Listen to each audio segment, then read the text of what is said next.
So today we're going to review 3 projects that are all about distracted driving. Each project has its own unique approach to raising awareness, and we'll also look at their future plans. But first, I'd like to introduce and thank today's sponsor, General Motors. GHSA and GM have collaborated to reduce distracted driving by providing research and resources to state highway safety offices, just like the grants that we're going to discuss today. I'd like to introduce Alexis Brandel, GM's corporate grant-making manager, and she's going to kick us off. Thank you, Olivia. Good morning and good afternoon, everyone. Thank you for that warm welcome and for inviting me to be a part of today's webinar. Like Olivia mentioned, I'm Alexis Brandel, and I have the honor and privilege to work at General Motors within the corporate giving team, but specifically with our transportation and road safety grantees. So at General Motors, we have a vision of a world with 0 crashes, 0 emissions, and 0 congestion. It is a lofty goal that we work towards every day. And to achieve this vision, our corporate giving really works to focus our philanthropy investments on areas that address the issues related to this vision. So thinking about some of the risky road behaviors, like Olivia mentioned, but specifically for the purpose of this webinar, distracted driving being a very large component of it. So we know through NHTSA data and many sources that in 2022, over 3,000 people unfortunately lost their lives to crashes involving a distracted driver, and over 290,000 people were injured. They're very alarming statistics, and these are just the ones that we know are reported on. We estimate that that number is actually quite higher. And so while so many different entities and groups are doing all that they can to combat this really important issue, we know that more needs to be done and can be done so that we can prevent more lives from being lost on our roads. So 3 years ago, we had the exciting opportunity to partner with GHSA to address distracted driving and think about it in a different way. So thanks to our friends at GHSA, they launched the Directing Driver's Attention Report. It was a very well done, lengthy report about some different action items that communities can be doing to hopefully prevent distracted driving. We've also worked with Youthcast Media and some of their awareness campaigns, and then we've provided grants for several years now to state highway safety offices where they can create, implement, and experiment and evaluate different programs focused on eliminating distracted driving within their communities. So the speakers you're going to hear from today are going to share more about the approaches that they've taken. I really sincerely hope that you find many learnings from what they're going to share and some opportunities that you can potentially implement within your organization and your community. And so with that, just want to say thank you to GHSA again for the incredible work that you are doing in this distracted driving space and for allowing us to be a part of the conversation today. All right, thank you so much, Alexis. Now we're going to hear from our first presenter, Dr. Janine Koffel with the Washington Traffic Safety Commission. Washington's project focused on distracted driving data collection in Pierce County. Janine, the floor is yours. Thanks, everyone, and thank you again for the opportunity, both to GM for providing the funding to source this project, but also to GHSA for the opportunity to really tackle sort of an interesting challenge, which was our goal was to develop a driver profile for an entire county, which we thought was a unique approach to understanding the scope and prevalence of concerns. And so on the next slide, we'll talk real quickly about sort of the 5 W's, just to bring everybody up to speed as to what it was we did and how and with whom we did it. So GHSA and GM obviously provided the funding, but our primary boots on the ground folks were our law enforcement liaison, Sergeant Dave Obermiller with the Puyallup Police Department. And he was the lead traffic safety advocate, and he was supported by the newly hired regional Target Zero manager, Donna Kelly. What we wanted to do, as I mentioned, was to develop a countywide driver profile so that the Target Zero manager and the law enforcement liaison could take that data narrative, the story of driver behavior in Pierce County, and work with cities and county municipalities, as well as there's a large portion of unincorporated areas in Pierce County. And so the goal was to have a data story that would help inform the municipalities with developing their local comprehensive traffic safety plans, targeting the distracted driving prevention, encouraging speed management, and promoting seatbelt use compliance. So where this took place was in Pierce County, which is the second largest county in Washington state, roughly 1,800 square miles.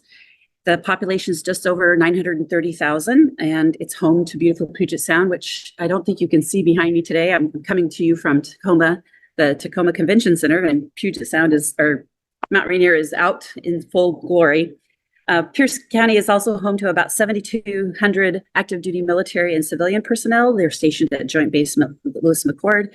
And interestingly, Pierce County is considered both rural and urban, which poses some unique traffic safety challenges.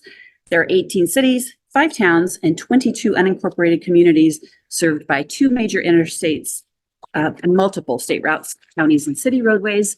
And then the project took place between November of 23 and concluded just recently in August of 24.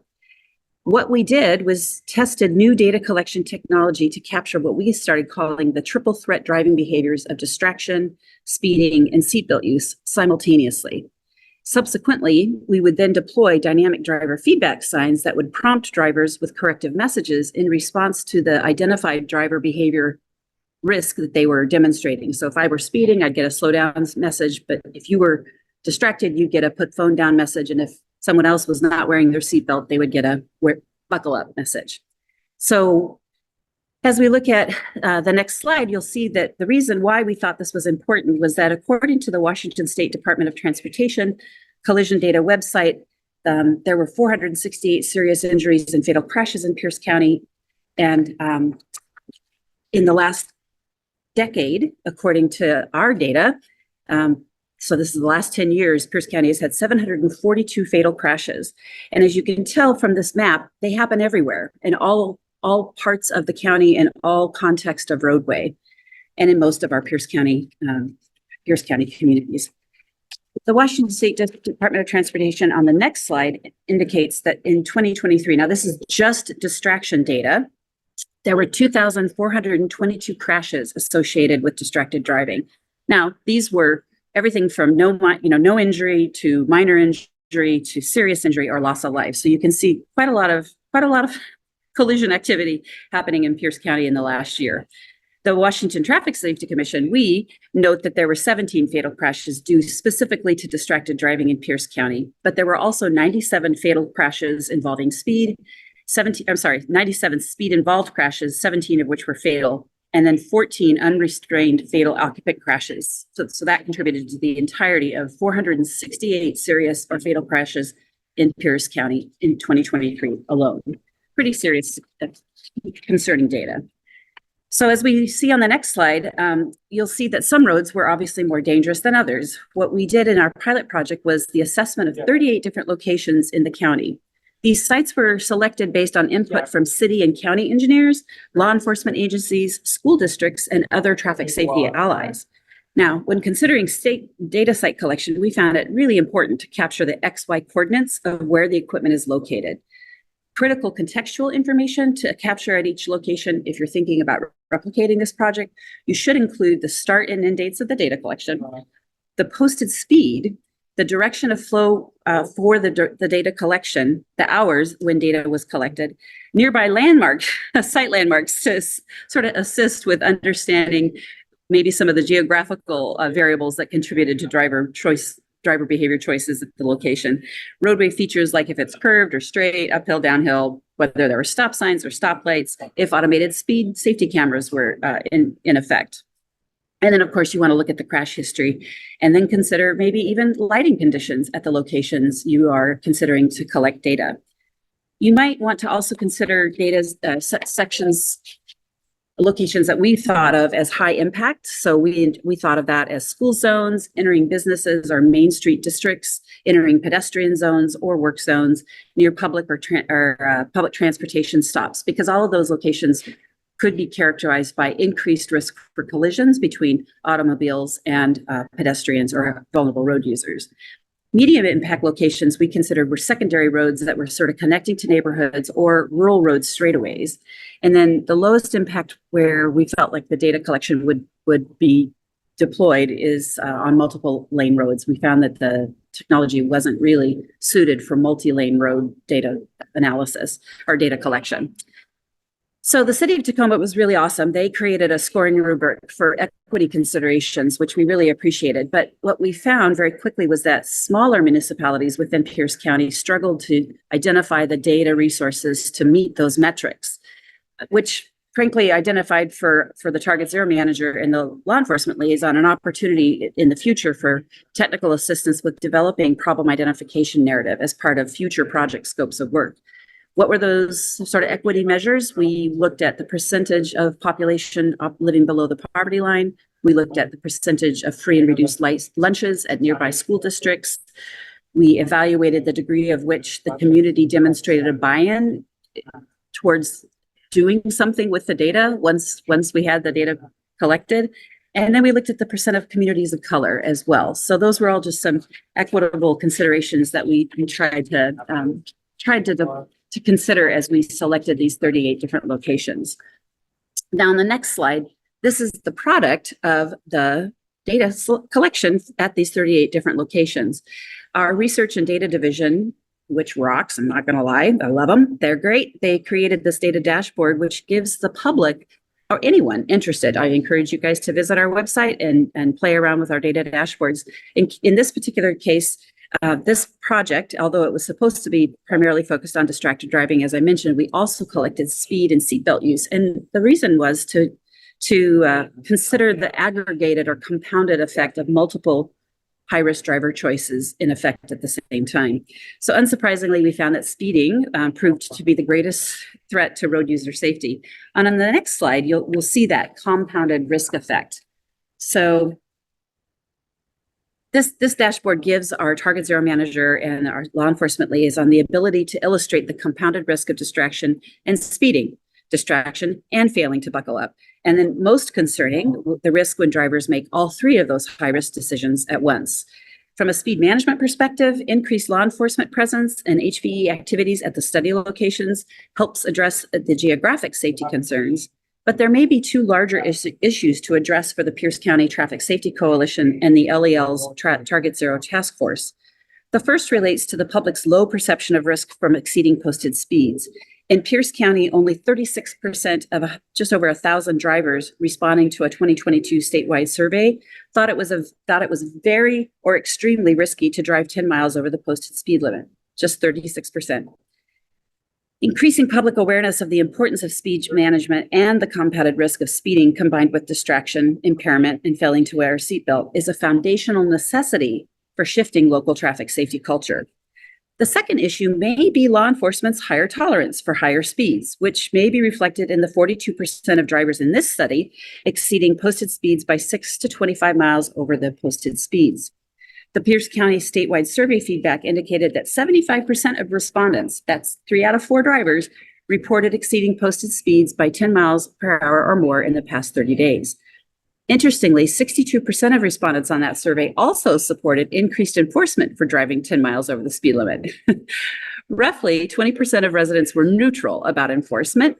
The work of the local and coalition may include emphasizing the protective benefit of enforcing slower speeds to grow the overall support for law enforcement speed management activities.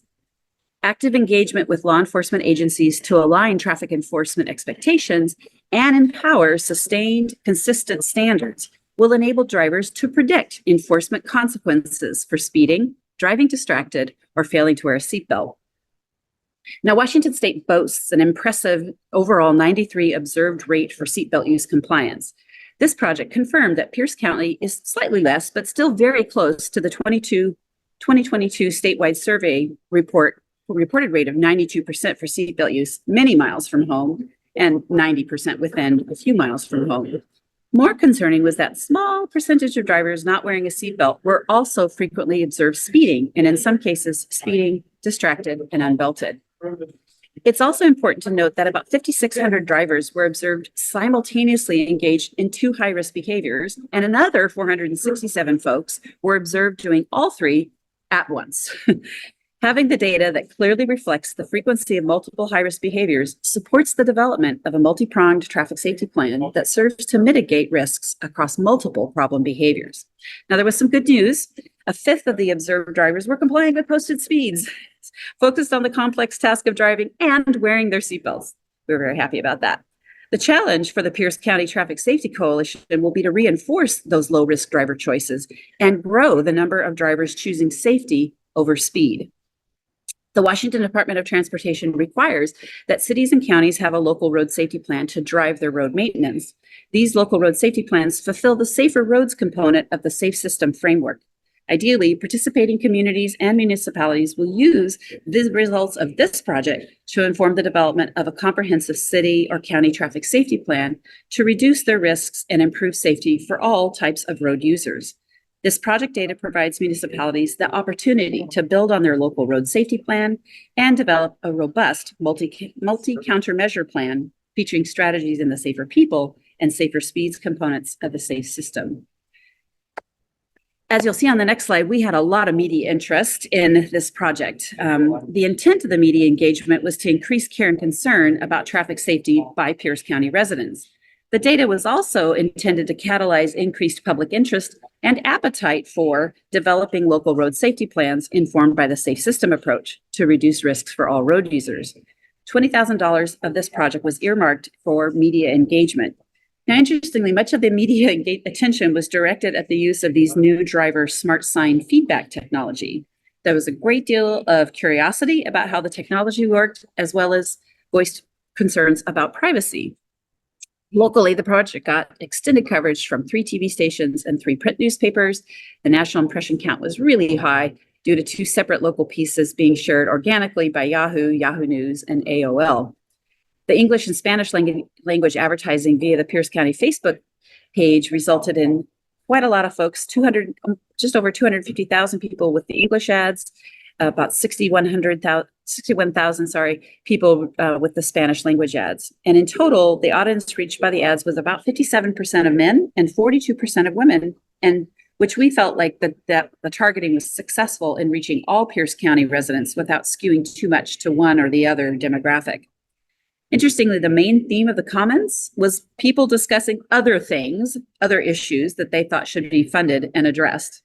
This underscored our prediction that traffic safety and speed management in particular is not a primary public safety concern, despite the fact that only 46% of Pierce County respondents on that statewide survey indicated that they believed it was safe to drive on public roads in their county. So lessons learned, I will talk a little bit about these on the next slide. We had 3 basic buckets of many lessons learned. In terms of the data, as I mentioned, I think it's really important for community members to provide those exact XY coordinates to ensure we get the exact right location of concern by residents. It's a great opportunity for public participation and engagement. And then don't forget to inform your public works departments that you're installing temporary equipment on their signposts. They want to know about that. I think that it would be helpful in the future to develop an online option for the general public to make suggestions or recommendations for data collection as a means of community engagement. And I think that could also initiate media interest and coverage from a safety perspective, as opposed to more of a technologically oriented focus. For those of you who are in the Pacific Northwest, you can appreciate that our weather proved challenging for maintaining the solar battery power. So if you're in another state where you have a lot of cloudy days, you might want to be thoughtful in regards to what kind of battery source you use for managing your equipment. We also found that timely analysis and distribution of the data results is really critical to reinforcing that safety messaging, to help inform our HVE efforts, and to sustain public interest in the traffic safety issues. I would definitely recommend that you make your project progress transparent to the affected communities. In terms of community engagement, there are really 2 ways to approach this project. One is a means of increasing care and concern, as we did with the prevention of distracted driving and speeding, and combining that with seatbelt use promotion. These project results are going to be shared with elected leaders, public works personnel, and community stakeholders to catalyze action. This approach, we know, takes time to build momentum, as collaborative efforts across jurisdictional boundaries will be necessary to positively affect change across the county. Second, another way this project may be done is in response to elevated community member and stakeholder concerns about driving behaviors. By capturing this quantitative data, then local municipalities will know what the prevalence of the problem is throughout the county or their location in particular, and be able to use that data to inform their strategic planning within the safe system approach framework, inform their HV efforts, and educate their driving, walking, and biking public. In terms of the media lessons learned, we realized that it was really important to work more closely with our local project team to provide them with the tools to redirect media attention to the prevalence and seriousness of the high-risk driver choices about distracted driving, speeding, and failing to buckle up. The data collection vendor we worked with provided excellent media support to address those technological interests and concerns.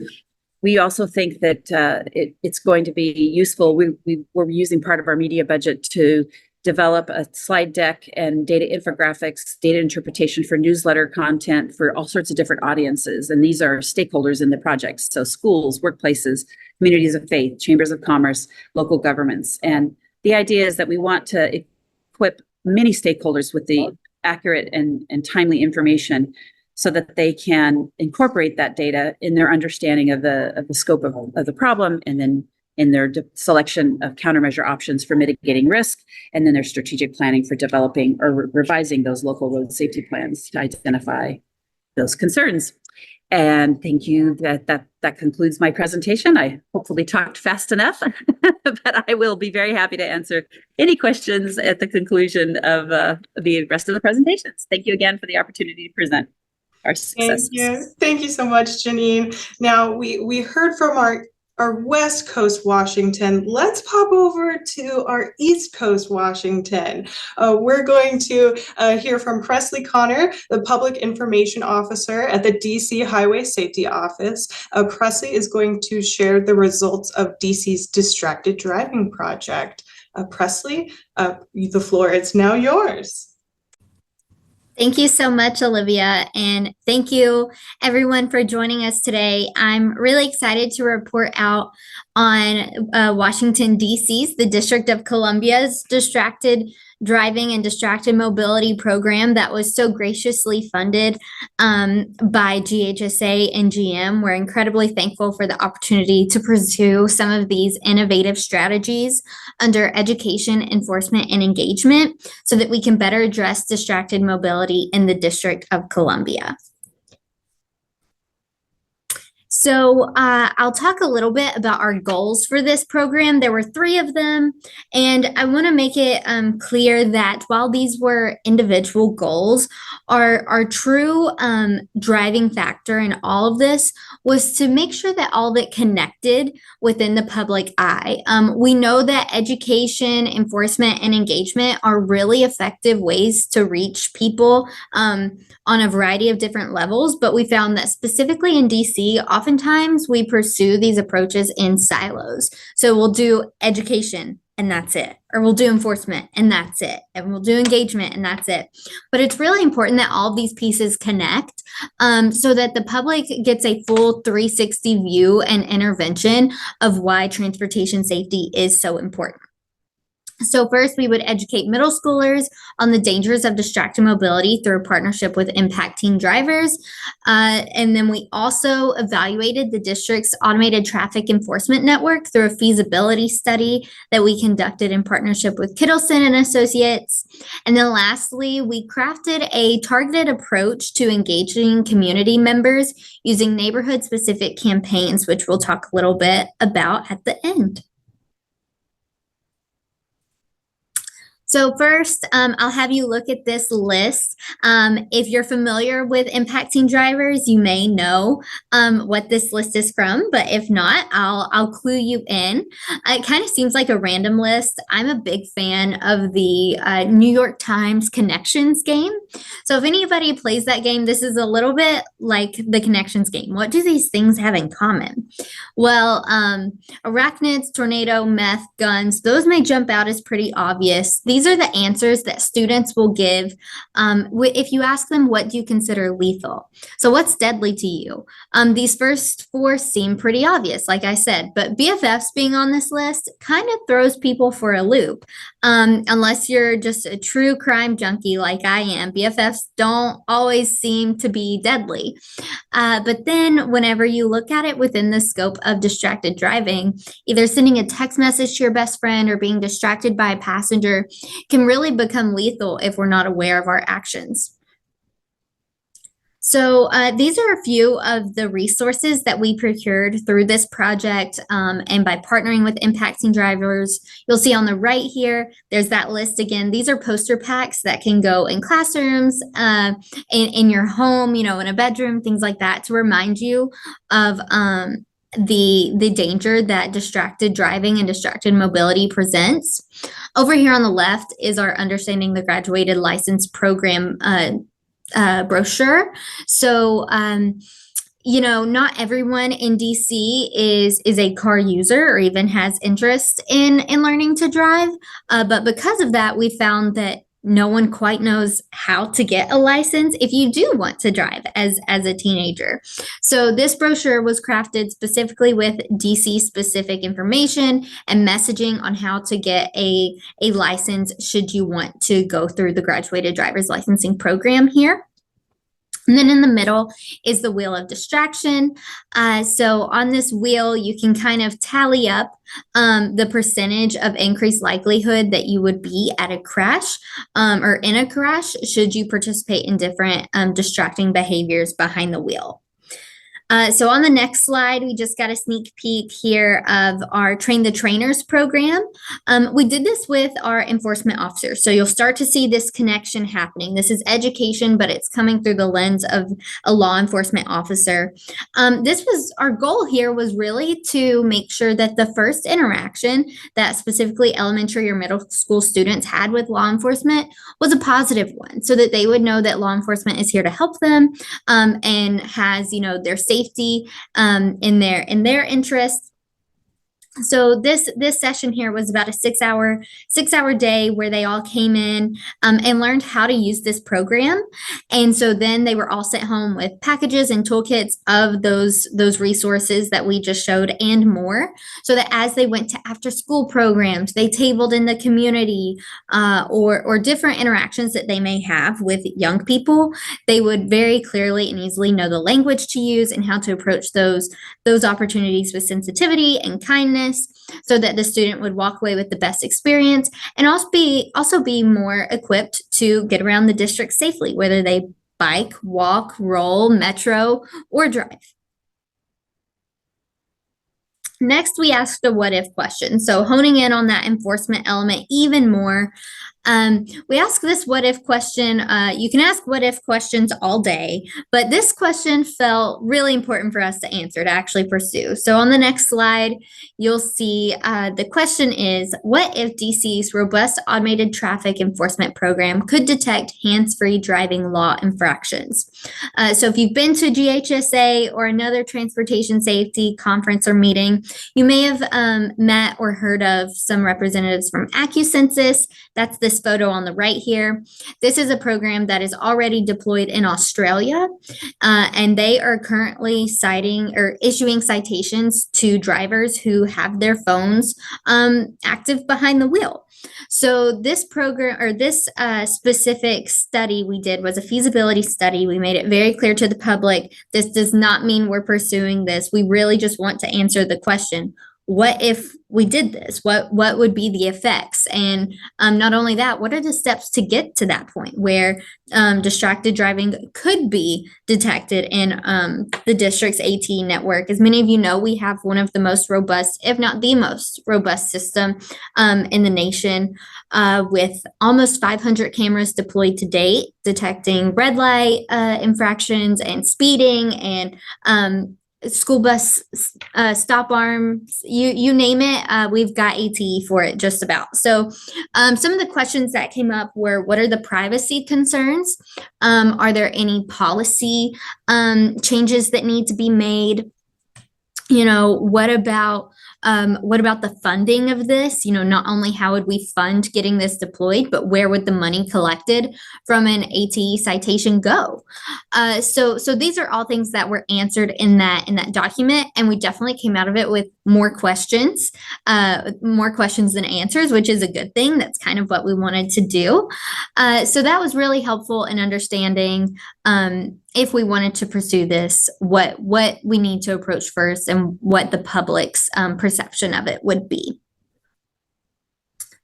But for now, since that's not currently deployed and is not in the current plans, we deployed something right away. And that was the responsive feedback trailers from Safer Street Solutions. So we've all seen those speed signs where it'll tell you the speed limit is 30, you're going 36, it'll flash at you, slow down. These signs do not issue tickets, they don't take pictures, and that's what these trailers really are. They're very similar to that in that they are based on heat sensor and LiDAR technology to actually detect phone usage behind the wheel. So instead of it being a speed message, it's a phone use message. Now, I will say these can also gather and collect data on your behavior as you speed or as you are unbuckled as well. Sorry, I couldn't get that word, unbelted. So we got data on all three driver behaviors. If you'll click to the next slide. This is how it works. There's a sensor kind of forward up on the road, and then it'll collect that data for us, and then it'll blast the personalized message to the driver as they pass the sign. So on the next slide, you'll see some of the results. So we had 2 pilot locations, and over our 2-week initial data collection period before any intervention occurred, each location hovered right around a 32% phone usage rate as people drove past this sign. Over a 6 to 8 week period, it was right at 7 weeks. This dropped to 6%. So the feedback was working. Of course, there were questions that came out of it. Do people pick their phone right back up? How impactful is this in other areas where there's not signs? But those are things that we're thankful have come out of this pilot project, and why we'll continue to pursue this and collect more data through these signs across DC. And then lastly, we have our engagement campaign. So Keep Your Chin Up is typically associated with mental health messaging or positive well-being, but we wanted to take a spin on it. So if you go to the next slide, you'll see the pictures from this campaign. Everyone photographed in these images are real DC residents, and we wanted this to be a positive messaging. Currently out there's a lot of great distracted driving campaigns, but they're very consequence focused. They show what not to do. We wanted to tell you what to do, and it was to physically keep your chin up and to let you know you are going places. Physically, you're going places. So to keep your personal success in mind, again, these are real DC residents photographed in their own communities. So you'll see one, this one on the transit shelter here was photographed on the National Mall. The one on the back of the bus here was photographed in Anacostia. And we targeted these routes and where different images would be placed in the model's home location. So the ad in Anacostia ran on a bus that has a route in Anacostia.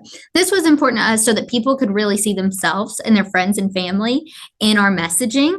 The guy here on the transit shelter, he's on his rowing team, his high school rowing team. And so we had this transit shelter outside the bus stop where the rowing team would get off to practice. So you would see real people, real faces that providing messaging that was so important to stay alert and aware behind the wheel. And this was a success. We had over 13 million impressions through our bus ads, our transit shelters, digital ads, and that's a lot for DC, which has a very small square mileage area, and it's a very competitive media market. So we were very excited about this, and this was all just paid placed media. So with that, I hope you saw how we connected all of these pieces together and they did not stand alone, but instead approached the community from a true bird's eye 360, however you want to phrase it, view of transportation safety so that we could encourage a reduction in distracted driving and distracted mobility crashes in the district. So thank you. It was an honor to be a recipient of this grant, and we look forward to building on this work in the future. And I'll be happy to answer your questions at the end of this webinar. All right, thank you so much, Presley. Now we're going to hear from our last presenter and how they engaged and worked with high school and college students to develop a social media campaign. So please welcome Jane O'Donnell, co-founder and CEO of the YouthCast Media Group. Welcome, Jane. Thank you so much, and it's terrific to be here. And I share in thanking our funders and partners in this work. And I've frankly gotten a lot of story ideas from the presentation so far.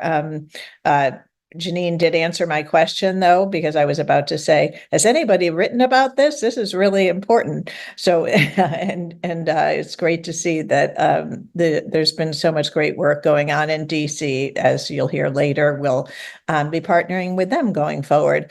So I'm going to go to the overview of our project in the next slide. So we, our task was quite different, but had a similar goal to raise awareness around distracted driving, but working actually really directly with the young people who were affected most. Some would argue. Well, at least they certainly are more connected to their phones. Let's say they probably don't lose it as much as I lose mine, and they're learning to drive, and that's one of the great reasons and really important reasons why what we're doing is so important. And this did represent a bit of a departure for YouthCast Media Group when we started this program. About 11 months ago. I was an auto safety reporter for 25 years outside of USA Today, but I spent 28 years at USA Today and 20 of them covering auto safety. So it was just terrifically rewarding to me to be able to start to train the next generation. So let's talk a little bit about how we did this in the next slide.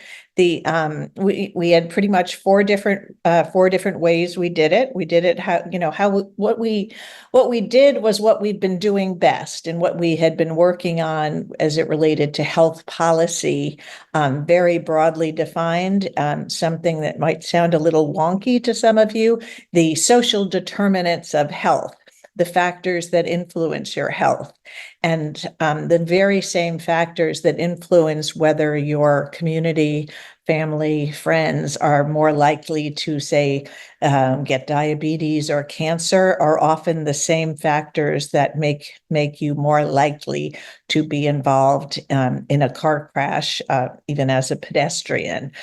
So we delivered content from our curricula that we've developed over the last 5 years. We have been a nonprofit for 5 years. I did start this. I co-founded it in 2017, but I did found it as a nonprofit, and we became a nonprofit, I should say, in 2019. And we work with staff that includes seasoned journalists, which is a nice way to say really experienced in my case. As I mentioned, I spent all those years at USA Today and worked for a number of years for Auto Week magazine, and I had a syndicated car column. My colleague, Bree Zeltner, who is our director of content and programs, spent 15 years at the Cleveland Plain Dealer, and Nicole Christian, who works with us, is one of our mentor editors, but works works quite a bit more than some of the other ones. Because she is really fast becoming one of our top people. She's worked at the New York Times, the Wall Street Journal, and the Detroit Free Press. So we're teaching. We deliver a lot of our programs, most of our programs virtually. And these, the social media boot camps are teaching young people how to use Canva software for graphics creation and CapCut for social media video editing creation. I like to say they're learning print journalism as well, because how well written and engaging the caption and the text on screen are that's journalism, and that's a very important skill. They're certainly learning to write short, which is something I honed. Honed might be too strong a word. I still write a little longer than I should, but all those years at USA Today did teach me to write brief when I need to. We typically work in person with a high school or a group of high schools. We work closely with the career prep nonprofit Ready CT in Connecticut. So we've worked in person in Hartford, Connecticut a fair amount. And we also are on our third school year, just starting our third school year engagement with Annandale High School in Northern Virginia. So how did we do? Let's look at the project results on the next slide. We engaged 53 students. I don't need to read this to you, but let's just say we did great. And you can trust me on that. 6 of the stories that have been written, 2 have been published in Route 50. Which I assume many of you know well. And if you don't know it well, I'm going to tell you why it's so important to us and presumably to you. And I'd like to think it would be for you if you're on this call, because that would mean that you're either working in or with a state or have an interest in this topic. Adam Snyder at GHSA was the first to tell me about it. And we've also had another story other than the 2 under this grant published, which was about helmets and micromobility, or the lack thereof of helmets, I should say. And the importance there is the journalists, as I know firsthand, we really want to get our work in front of policymakers. And that was something that was easier at USA Today than it is when you're a smaller organization which gets young people's work published in media outlets, but they're not always. They have been often USA Today, but sometimes it's hard to get them in front of the people that can really make a difference. And journalists really want to make a difference. You want to be able to say you've gotten results. So what could be better than to have your work in a publication that is focused on state and local lawmakers, policymakers. So that was a real big deal for us.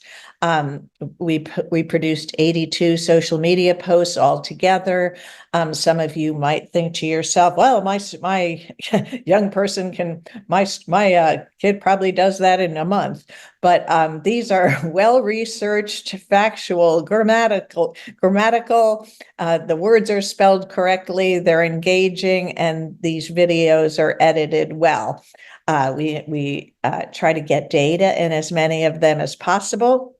And another aspect of what we accomplished that I'm super proud of is that 2 of our young people have have presented at events with me, and that was the Ohio conference, as well as one in Richmond, Virginia. So let's go to the slide where who did we work with? You can read this list as well as I can, but we do target focus on, I should say, the schools that have at least half of the student or where at least half of the students are eligible for free or reduced lunch, and half are young people of color. That's a real important distinction. And then let's talk about who we interviewed. You're going to recognize a lot of these names. Presley works with the first gentleman on the list, but some of these, it's a mix. Several of these people either were hurt in crashes, or lost people in crashes. Some of those are the best, certainly most passionate experts. Our results are terrific, as 7 shows. I was taught early on in my work as running a nonprofit that you want to be sure people learn something. You want to be able to say they think about something differently, but also that they're doing something differently. And these thought bubbles, as they're called, will certainly communicate that to you. By the way, these slides are going to be sent to everybody who signed up for this this webinar after the fact. So I'm happy to share them, and there's an addendum with links. A little bit more on slide 8 about how we made a difference. And here's a little bit more. I'm going to pick up the pace a little bit here. A little bit more on slide 9 gets to why this works so much and what we recommend. And I want to tell anyone listening or anyone who works with states that we are happy to expand our reach. As I mentioned, we're going to be working with Washington, D.C. In this fall and winter. It can be hard to get young people when you're us. It was hard to get some of them to understand some of the more complicated concepts like the decriminalization of mental illness, or even to get them interested in cancer if they didn't have somebody working who, a close family member who had cancer. But distracted driving really resonates. We learned a lot of lessons, and I'm happy to talk individually to anybody about those lessons, but we know how to do this, and we're happy to train young people in other states, virtually or in person, depending on the state and who we have there. You want to get them involved as much as possible with in as many different ways as might interest them. So there's art. There's art, there's writing, there's social media. And as I get into on slide 10, here's what we're doing next. As I've now mentioned 3 times, we'll be working with the DC Highway Safety Office. We're working right now not as we speak, but in 2.5 hours, we'll be on, I believe it's our final session of a boot camp on passenger empowerment that's funded by the National Road Safety Foundation. We've been getting some support from the Casey Feldman Foundation. We are buried the lead, as we say in journalism, working for another year with GHSA and General Motors. And we're very happy about that with funding from them. As a journalist, I feel compelled to let you know this is independent. They are not reading the work that we do. We do it independently, but we've agreed to cover distracted driving. And we're increasing our outreach and are happy to work with anybody who's on this call. And thank you so much for the support and for listening. Here's my email. That's my cell phone. Let's talk. All right, thank you so much, Jane. Now, before we open it up for your questions, we have one quick announcement. Our collaboration is not ending with General Motors. We are actually right now accepting applications for the next round of distracted driving grants. And you're reading that slide correctly. There will be 2 states awarded $100,000 in unrestricted funding to implement a distracted driving program in their state.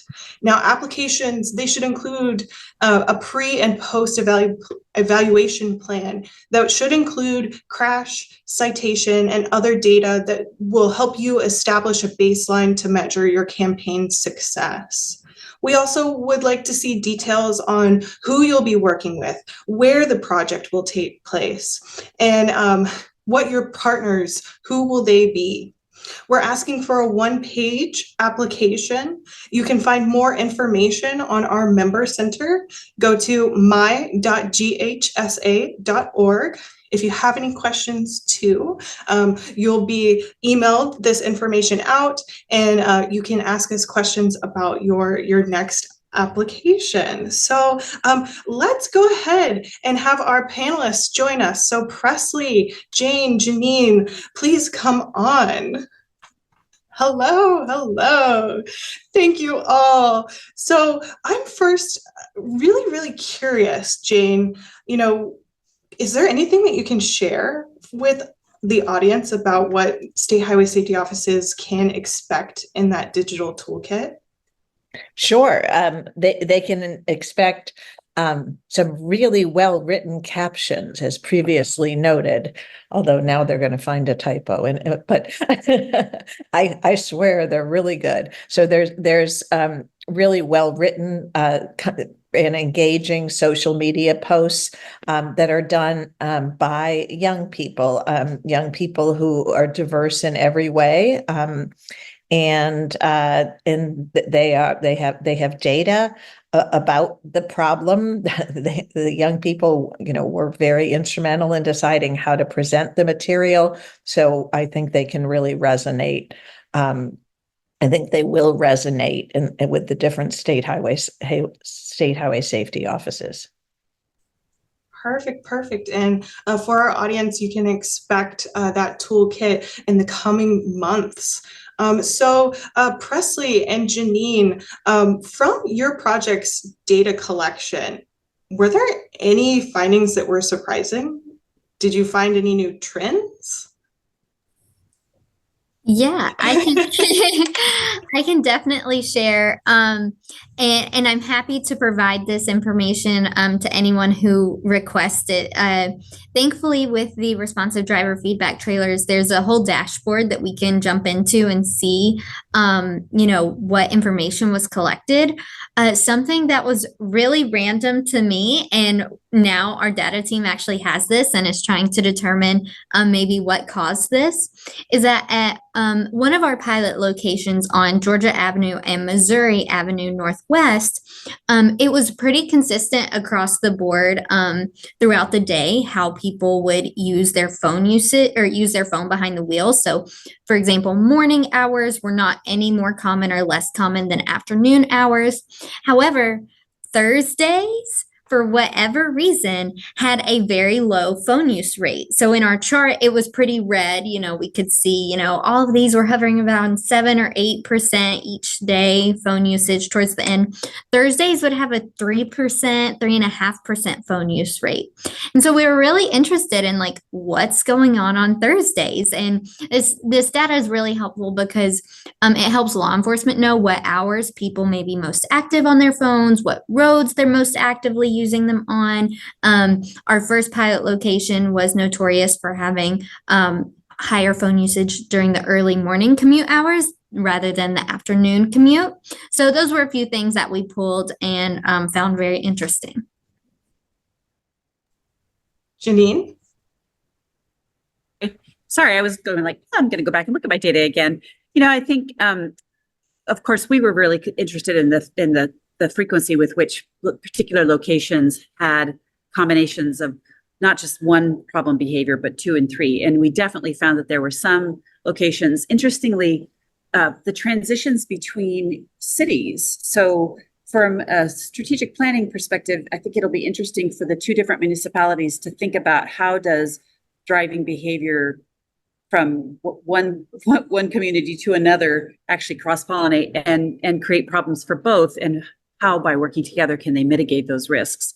I think I talked a lot about our data, so I'll leave it with that. It was really an interesting and somewhat surprising because it had more to do with leaving urban areas and going into rural communities, and so that transition zone is an opportunity for us to focus on trying to influence driver behavior there.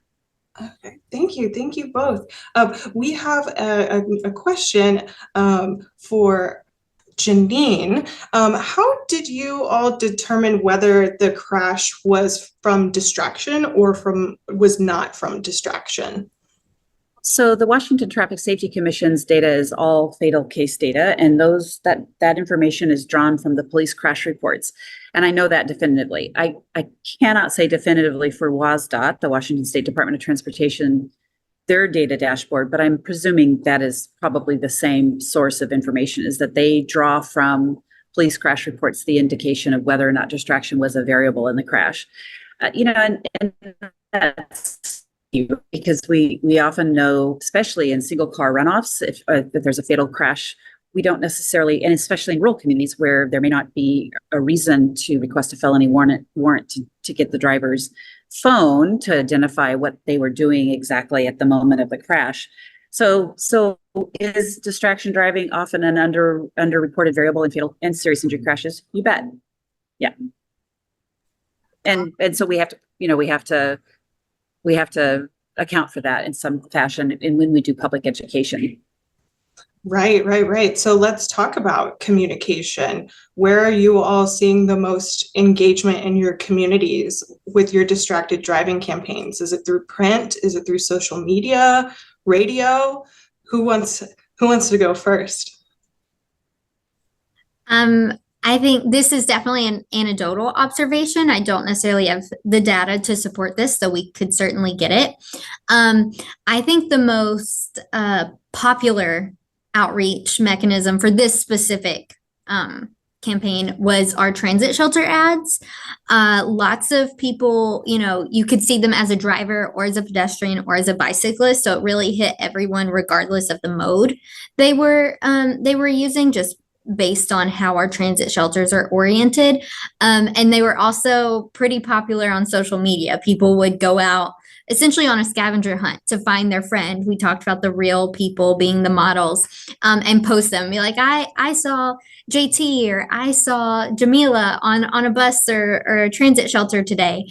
So that I think was really an exciting factor for the public.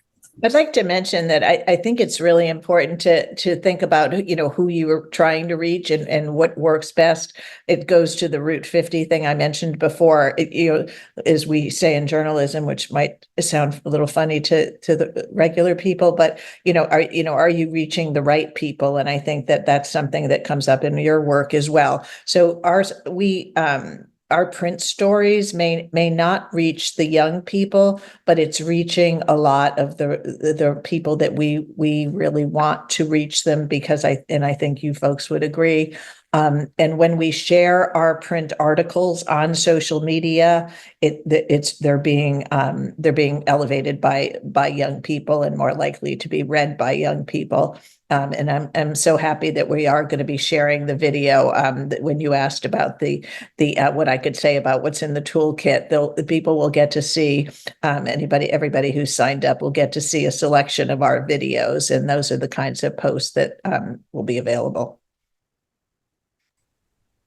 Yeah, Janine. Briefly, for the sake of time, I see Yep. we're almost out of time, but I just wanted to say that I think, through social media, I thought it was really fascinating and it continues, the conversation continues as people argue about whether the prevention of distracted driving is important as compared to other perceived risks and priorities in public safety, community health, community wellness. And so I think it's really important that to Jane's point is, who do you want to reach and how do you want to engage them? And what's the metric of that you're measuring change?